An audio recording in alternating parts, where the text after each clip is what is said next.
The old black lab wouldn't leave the corner of the collapsed barn. His front paws were bleeding from the broken glass buried in the frozen ground. But he kept digging at the same rotted floorboard, again and again, patient and certain. Calvin Marsh crouched beside him in the gray January light and pressed one hand flat against the wood. Something hollow answered from below. A sound that didn't belong to an empty barn. What do you think was underneath that floor? Because whatever it was, someone else already knew it existed. And they wanted it gone before Calvin found it first. The wind came off the Ozark ridgeline like a door slamming. It rolled through the gaps in the barn walls and carried the smell of dead leaves, old wood, and something metallic that Calvin couldn't name. The sky above Newton County, Arkansas, was the color of a spent cartridge. Low, flat, promising nothing good. Calvin stood at the edge of the property with both hands shoved into the pockets of his canvas work jacket. 67 years old, one duffel bag, a thermos of cold coffee, and Boone. The black Labrador sat beside him without moving, his nose working the air in slow deliberate pulls the way he had worked the air in Kandahar, in Mosul. In a dozen places Calvin no longer named out loud. The county tax auction had drawn maybe 40 people. Contractors, developers, a few local farmers with patient eyes and slow hands. Most of them were there for the timber lot on the north end of the property or the equipment shed with the working loader still inside. Nobody seemed interested in the collapsed farmstead at the back of the 40-acre parcel. Nobody except Calvin. The farmhouse had burned sometime in the 90s. What remained was a stone foundation and a section of chimney standing alone like a monument to something nobody remembered anymore. The barn had survived the fire, but not the decades. The roof had partially caved on the east side. The walls leaned. The whole structure looked like it was waiting for permission to finally fall. Calvin had driven 4 hours from Fayetteville to be there. Not because he needed property. Not because he had money to invest. He was there because 3 weeks earlier he had been sleeping in his truck. The auctioneer moved through the lots quickly. Timber equipment. A strip of river axe. Calvin waited. He knew how to wait. 22 years in the Army had made him patient in ways that were hard to explain to people who hadn't carried a rifle through a Middle Eastern summer. Boone shifted beside him. The dog was 11 years old. His muzzle had gone gray. His hips had slowed. But his eyes were still the same. Amber steady, reading everything in the yard with the focused calm of a working animal who had never once confused importance with urgency. Last item, the auctioneer called. The old Alderman farmstead. 40 acres. Distressed structure. No utilities. Minimum bid, $250. A few men looked up. A few more looked away. Calvin looked at Boone. The dog was already looking at the barn. $250. Calvin said. The heads turned. A man in a green jacket studied him for a moment, then looked back at the barn, then shook his head. Any advance on $250? Silence. Sold. The gavel came down. The sound cracked across the frozen yard. Calvin counted out his last $250 in mixed bills. The auctioneer handed him a receipt without ceremony. A woman from the county clerk's office stamped a document and passed it across a folding table. He was now the owner of 40 acres of nothing and a barn that was losing the argument with gravity. Boone stood up and walked toward it without being told. That was the first thing Calvin noticed. Not a casual walk. Not a dog stretching his legs. A purposeful, focused working dog walk. The kind Boone only used when something had already registered in that remarkable nose and was simply waiting for the rest of the world to catch up. Calvin followed without hurrying. He had learned a long time ago not to rush a dog who already knew something you didn't. The barn door was off its upper hinge and dragged against the ground when Calvin pushed it open. Inside, dim winter light fell through the broken roof and striped the earthen floor. Rusted tools hung from the walls. An ancient hay rake sat in one corner, cracked leather harness straps draped over a post like shed skin. Boone walked directly to the far end of the barn. No sniffing the perimeter, no quartering the space the way dogs do when they're curious. He went straight to one section of the raised wooden floor near the rear wall and sat down. Exactly there. Nowhere else. Calvin watched him for a long moment. "Easy," he said quietly. Boone looked back once, then returned his gaze to the floor. Calvin crouched and pressed his palm against the planks. Old, dry, ordinary looking.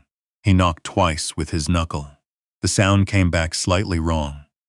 Not quite the dull thud of solid ground underneath. Something else. Something with space behind it. He stood, looked at his dog, looked at the floor, then looked toward the barn door, where pale January light was already beginning to fail. Whatever was under there had been there a long time. It could wait one more night. What couldn't wait was finding somewhere to sleep before the temperature dropped below 20. He unrolled his sleeping bag against the interior wall, away from the broken section of roof. Boone circled twice and lay down beside him, pressing his warm weight against Calvin's leg. Outside, wind moved through the bare ridge timber with a sound like radio static. Calvin stared at the ceiling and thought about how things end. Not dramatically. Not all at once. Just the slow accumulation of small surrenders, until one day you're sleeping in a barn you just bought with your last $250, and the only living thing in the world who chose to stay with you is a graying Labrador with bad hips and a nose that still worked better than anything Calvin had ever trusted in his life. 6 months earlier, his house had been a house. Before Diane left, before the mortgage company sent the second letter, before his son Kevin showed up with a real estate attorney and a folder full of documents that Calvin still couldn't think about without his jaw tightening. He and Diane had built that house together in Fayetteville. Not a big house, not a fancy one. 3 bedrooms, a covered porch, an acre and a half with a row of red oaks his late wife had planted the spring before she got sick. Rachel had planted those trees. Rachel, who had been gone 11 years. Rachel, who had never seen the oaks grow past her shoulders. After Rachel died, Calvin kept the house because it was the last place that still felt like hers. Kevin was his son from a first marriage. A good-looking man now. Sharp dresser. Missoula real estate. Confident in the way that people are confident when they've never been in a situation they couldn't talk their way out of. He arrived on a Thursday evening in July with his girlfriend Amber, who kept glancing at her phone, and a manila folder he set on the kitchen table, without asking if it was a good time. "Dad," Kevin said, "we need to talk about the property." Boone was in the kitchen. He raised his head from his bed and looked at Kevin the way dogs sometimes look at people when something in the room changes without anyone moving. Calvin poured coffee. He already knew what the folder contained. He'd known since Kevin called twice in 1 week, which was twice more than he usually called. The house had equity. The taxes had been late. Rachel's name was still on certain documents. Documents Calvin had signed over to Kevin years ago at a lawyer's suggestion. Estate planning, smart thinking, family protection. He had trusted that because Kevin was his son, and sons don't do what Kevin did. Kevin explained it slowly, patiently. The way you explain something to someone you've already decided can't argue back effectively. The mortgage had ballooned. The market was good. Motos was. A developer had expressed interest in the acre and a half, particularly the lot facing the road. "We've already spoken to them," Kevin said. The "we" was Kevin and Amber, not Kevin and his father. Calvin looked at the manila folder, then at his son. Kevin met his eyes for about 2 seconds before looking at the table. "That's my home," Calvin said. "Dad, it's also an asset. It's my home." Kevin rubbed the back of his neck. "You're behind on the property taxes. The developer's offer covers everything and leaves you something to work with." "How much?" Kevin said a number. It was not a small number. It was also not the point. "What am I supposed to do?" "We've been looking at some options. Senior communities. Some of them are really no." "Dad." I said no. The kitchen was very quiet after that. Boone got up from his bed, crossed the floor, and sat beside Calvin's chair, not demanding anything. Just placing himself where he'd always placed himself when the room went wrong. Kevin looked at the dog, then at his father. The conversation ended without ending. Kevin left the folder. He and Amber drove away in a rental SUV. Calvin sat at the table until it got dark. He didn't turn on the lights. 3 weeks later, the sale went through without his signature being required on anything essential because of the documents he'd signed years ago, trusting the word family over the weight of legal language. The morning he left, frost covered Rachel's oaks. He loaded the duffel bag. He loaded Boone. He stood on the porch and looked at the trees for a while. They were taller than Rachel had ever seen them. Then he drove away and didn't look back because looking back was a habit he had broken during his second deployment and never fully relearned. The truck gave out outside Harrison 2 months later. He sold it for enough to keep moving. Odd jobs followed: fence mending, wood stacking. 1 week helping a cattle farmer who didn't ask questions and paid cash. The work felt better than sympathy. Work was something Calvin understood in his body. He slept in shelters when the temperature was dangerous and outside when it wasn't. Boone slept beside him either way. The dog never complained, never demanded, never looked at Calvin with anything resembling reproach. Veterans sometimes joke that their dogs are better than their families. Calvin had stopped finding that funny. He was sitting outside a diner in Jasper, Arkansas, on a Wednesday morning when he found the auction notice. It had been folded inside a free weekly paper left on a bench. He almost didn't read it. Then something made him pull it open. Distressed rural properties, cash sales only. He read the description of the Alderman farmstead 3 times. 40 acres. Collapsed barn. No utilities. Minimum bid $250. He didn't know why it stayed with him. He had $270 left. Boone was looking at the mountains north of town, his nose working slow circles in the cold air. Calvin folded the paper and put it in his jacket pocket. They left before sunrise the next morning. The first night inside the barn was warmer than sleeping under the diner awning had been. Not comfortable, just survivable. The wind found every gap in the old walls, but the roof over Calvin's corner still held, and the body heat of 1 man and 1 dog raised the temperature of a small space more people would expect. Around 2 in the morning, Boone stood up. Calvin's eyes opened immediately. The dog wasn't looking at the door. He was looking at the far end of the barn, the same place he'd been interested in since the auction. Boone. Quiet. The dog didn't move. Ears forward. Body absolutely still. Listening to something beneath the floorboards that Calvin couldn't hear. Several minutes passed. Then Boone slowly walked back and lay down against Calvin's legs. Whatever it was had gone quiet, or hidden again. Calvin didn't sleep after that.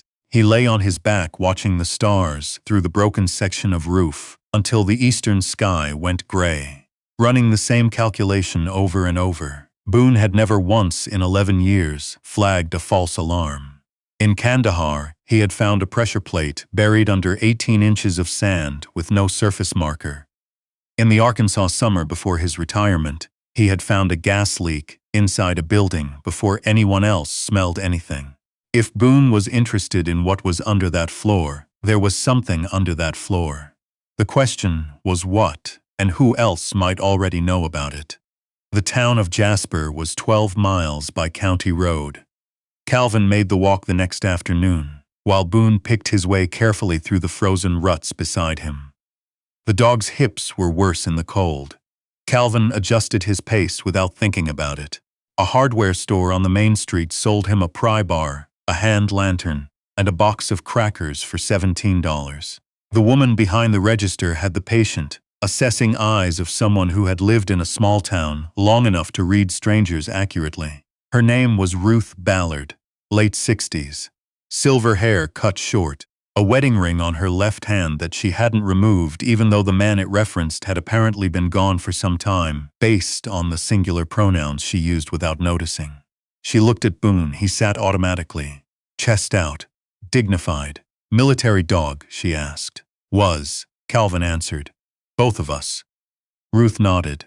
She refilled his coffee without asking, left the crackers off the receipt. That kind of quiet kindness always hit Calvin harder than he expected. People who owed him nothing doing something. It made him think about all the people who'd owed him something and done less. A week passed.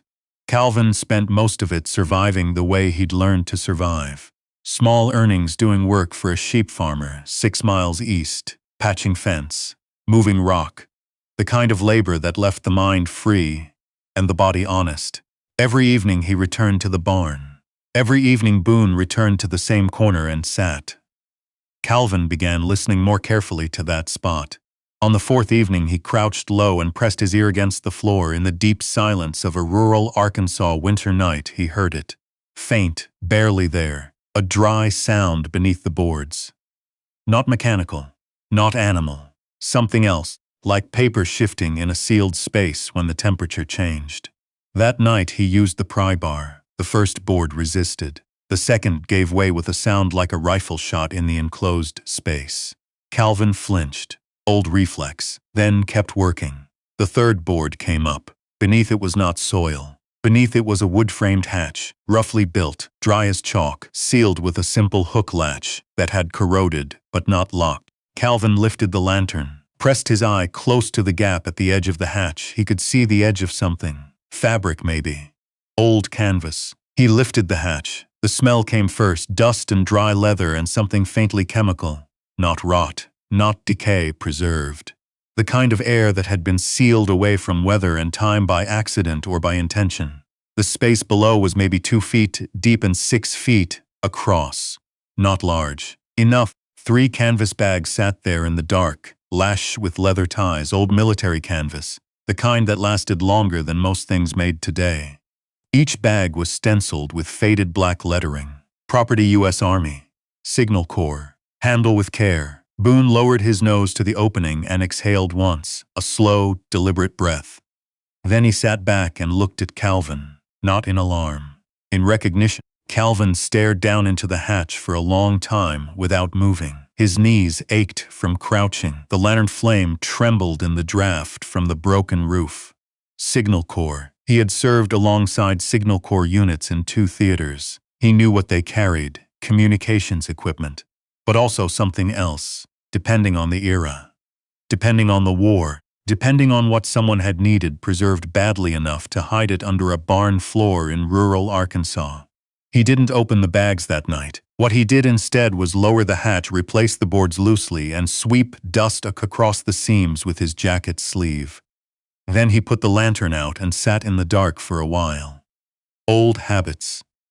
Cover the sign, control the sightline. Think before you move. He had covered the hatch before he had even consciously decided to. The body remembered protocol even when the mind was still catching. The next morning, boot prints circled the barn. Not his, not Boone's. Large. Male. Recent enough that the mud hadn't yet firmed at the edges. Someone had walked the perimeter in the night, stopped twice near the east wall, and left by way of the ridge trail. Boone stood beside the tracks with his nose down. A low sound rolled in his chest. Calvin studied the ridgeline. Nothing moved. He went to see Ruth Ballard that afternoon. He didn't mention the tracks. Ruth listened, then looked at her coffee cup, then looked back at him. That sounds like it could be Jarvis Eck. Calvin waited. Ruth set her cup down carefully. He runs salvage. Buys old farm equipment, military surplus, estate contents. Some of it goes through proper channels. Some of it is the kind of thing you sell quietly to collectors who don't ask for paperwork. What would he want with a collapsed barn? Ruth looked at him steadily. What did you find in it? Calvin said nothing. Ruth nodded slowly, as if he'd answered. There's been talk for years that the Alderman place had something on it. Old man Alderman died in 1987. No family came for the estate. County took it for taxes eventually. But people remembered things he'd said. He worked for the government for a period, Signal Corps, some of them said. Others said communications contracting. Whatever it was, he came home in 1946 and never talked about it, and never let anyone near that barn. Calvin looked at the window. Whatever's in there has been there since at least 1946, he said. Ruth met his eyes. Then maybe someone should know what it actually is before Jarvis Eck gets another look at it. That afternoon, a dark green truck idled at the end of the county road for 20 minutes before driving slowly past the Alderman property. Calvin watched it from inside the barn door, standing back in the shadow. Boone sat beside him, ears tracking. The truck didn't stop, but it slowed. That evening, Calvin opened the first canvas bag. Inside were documents, stacked flat, wrapped in oilcloth that had kept the moisture out for nearly 80 years. He laid them on a clean section of barn floor under the lantern. Field reports, signal intelligence logs, technical diagrams of communications relay systems, maps of transmission networks. Everything dated between 1942 and 1945. Everything stamped with a classification marking that had long since been declassified by passage of time alone. And beneath the technical documents, something else entirely. A leather portfolio, cracked with age, tied shut with a length of cotton cord. Inside it, handwritten pages in a cramped, precise hand. A name appeared repeatedly in the margins. Alderman. But the reports weren't signed by Alderman. They were signed by someone whose name Calvin didn't recognize. Corporal Nettie Voss. He read slowly. The technical entries described communications interception methods, route mapping for signal relay chains, encoding modifications that had apparently reduced transmission error rates significantly during the North African campaign.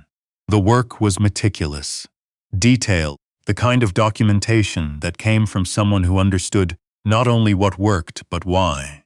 Corporal Voss wasn't just logging data. She was solving problems, engineering solutions in field conditions using equipment that wasn't designed for what she was making it do. Calvin read until the lantern started to dim. He had spent 22 years surrounded by people whose work went unrecorded because recording it would have required admitting who actually did it. He recognized the shape of the thing in front of him before he fully understood the specifics. Someone had taken credit for her work, and Nettie Voss had known it was going to happen, because tucked behind the final technical report was a single handwritten note, not official, not formatted, just a woman's words written in plain language onto a piece of paper she had folded twice. I am placing these records with Thomas Alderman because I trust him to keep them. I cannot trust the official record. The official record has been altered twice already, and I have no authority to correct it. If these documents survive, the truth survives. That is the only thing I can control. Calvin sat back on his heels and read that last line twice. That is the only thing I can control. He thought about Rachel's oaks growing in a yard that no longer belonged to him. He thought about a legal folder placed on a kitchen table by someone who shared his name. He thought about 22 years of service and a discharge ceremony where someone from public affairs shook his hand and said, "Thank you for your service," in the same tone people use when they say, "Have a nice day." He folded the note carefully and set it on top of the portfolio. Boone was watching him from across the barn. Calvin looked at his dog for a long time. "Yeah," he said. "I know." Ruth Ballard knew a retired Army archivist who had moved to Eureka Springs. His name was Theodore Marsh, no relation, which Calvin thought was the kind of coincidence that stopped being funny after the second time someone pointed it out. Theodore arrived the following week in a pickup truck packed with archival supplies, a portable humidity reader, and the barely contained excitement of a man who had spent decades hoping for something exactly like what Calvin was showing him. He spent 6 hours with the documents. He didn't speak much during those 6 hours, which Calvin respected. When Theodore finally set the last portfolio down, his hands were shaking slightly. "Do you understand what you have?" he asked. Calvin nodded. "Some of it." Theodore looked at him. The official Signal Corps record for the North African Relay Network credits a lieutenant colonel named Durward Peck with the transmission efficiency improvements. Theodore laid a technical diagram on the floor beside one of Nettie Voss's handwritten entries. The methodology is identical. The field test notations are identical. The error correction formula is identical, and it's all in Corporal Voss's handwriting, dated 6 weeks before Peck submitted his report.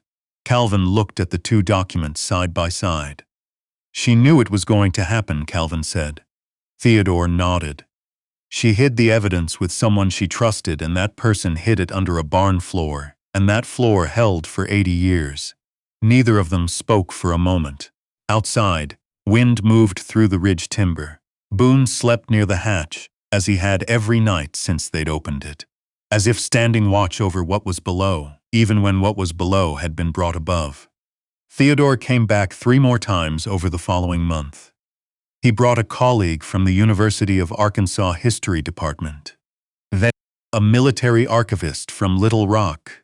Then a woman named Dr. Paloma Reyes, who specialized in wartime communications history, and flew in from Washington with a recorder and a legal pad, and the quiet intensity of someone who had been looking for exactly this kind of evidence for years. Each visitor spent hours inside the barn. Each one left changed in a small but visible way. The particular expression of a person whose understanding of something has been permanently adjusted. Jarvis Eck came back too. Twice. The first time, Calvin saw the green truck parked at the end of the road, and said nothing. The second time, Boone woke him at 1:30 in the morning. The dog was standing at the barn door, every muscle locked, not barking, never barking when it counted, just signaling. Calvin put his boots on. He had asked Theodore to involve the county sheriff after the first round of tracks, a precaution that Theodore had taken seriously enough to mention to a deputy he knew personally. That deputy drove past the property twice each night for the following 3 weeks. The night Boone woke Calvin, he went to the door, opened it 2 inches, and listened. Footsteps in the frozen grass. Someone moving toward the barn from the north. Then a light coming from a phone screen. Calvin stepped outside. He didn't shout. He didn't threaten. He just stood in the doorway with Boone beside him and said, simply, "I know who you are." The light went out. The footsteps reversed. A truck engine started somewhere down the access road and moved away fast. The county sheriff's office received a formal complaint the next morning. Jarvis Eck received a visit the following afternoon. Calvin didn't know exactly what was said during that visit. He knew that the green truck never came back. By March, the story had moved beyond the barn. A regional newspaper ran a piece about the discovery. The University of Arkansas History Department issued a formal statement about Corporal Nettie Voss and the significance of the Signal Corps documents. Dr. Reyes published a preliminary article that was picked up by 3 national military history publications. For the first time in nearly 80 years, Nettie Voss's name appeared in an official record, not as a footnote, not as a reference, as the primary engineer of a communications advancement that had reduced error rates across relay chains in North Africa during the final year of the campaign. Her work, her name, her rank, right where they had always belonged. Calvin read the article sitting in the barn doorway. On a cone lying across his feet, he read it twice, then set the paper down. Ruth Ballard brought coffee. She'd been doing that more regularly since January. She sat on an upturned bucket and didn't say anything for a while. "You look like a man who's thinking too hard," she said. Calvin smiled. Old habit. She handed him the coffee. He wrapped both hands around it. "What happens now?" she asked. Calvin looked out at the ridge, showed the first gray-green suggestion of early buds. March in Arkansas moved slowly, but it moved. "There's a lot of work to do on the barn," he said. "Roof's still bad." Ruth looked at him. "That's not what I asked." He was quiet for a moment. "Theodore says there's interest in making the site a small historical exhibit, interpretive displays. The documents would go to the university, but someone needs to manage the property." Ruth nodded slowly. "Someone already is."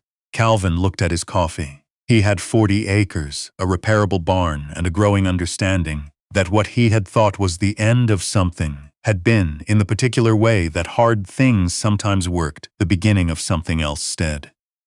Kevin called in April. Calvin was splitting firewood beside the barn when his phone rang. He didn't recognize the number for a moment. Then he did. He let it ring 4 times before answering. "Dad." Kevin's voice had lost some of its conference room quality. It sounded like a person, not a presentation. "I saw the article." Calvin set the axe down. "Yeah." Silence. Then, "Why didn't you call me?" Calvin thought about that. What would I have called to say? Kevin didn't answer right away. I would have helped. The words hung there. Calvin looked at Boone, who was lying in a patch of pale April sunlight with his eyes half closed. You had a chance to help, Calvin said, back in July. You had a folder and a plan, and you'd already made the call before you sat down at my kitchen table. Kevin was quiet. Calvin kept his voice even.